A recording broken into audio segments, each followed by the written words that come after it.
What's up guys? Everyday Toy Day na naman tayo syempre sa Mother Base. At today kasama natin si Sir Marco. Ayan, Sir Marco. At tayo ngayon ay magtotoss coin guys.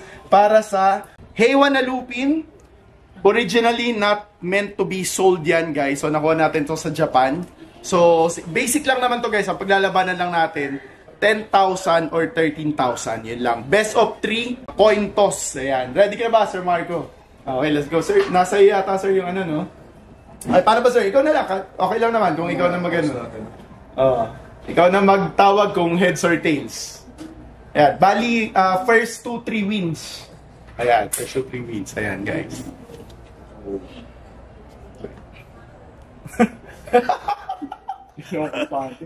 Maganda to guys, pakita lang muna natin ayan, habang medyo para kinakabad Sir Marco. Ayan, pakita lang natin guys. So napaka-pristine pa guys ng condition niya. Ayan, Heiwa na Lupin.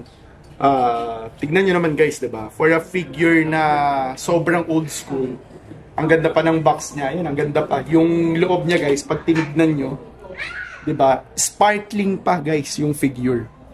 Pati yung lalagyan niya. Serialized to. So limited siya. Ayun.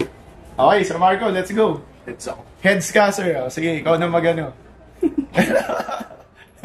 Yan natin, ha. Naku, umandar pa, gumulong pa. Ayun na. Ano na? Ha? Anong una?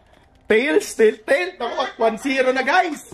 1-0 na. Ayan, 1-0 na. Sir, ayan, balikin natin kay Sir Marco. Okay, 1-0 na, 1-0.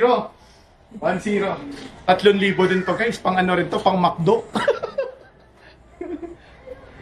Go, sir. Heads. Okay. 1-1 na. 1-1. Okay. Sir. Ano, sir? 3 wins, ha?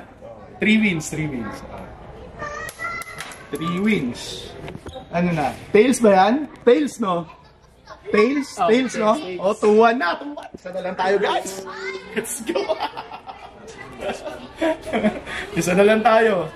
Magiging 2-2 pa kaya o matatapos na? Parang ano to, ha?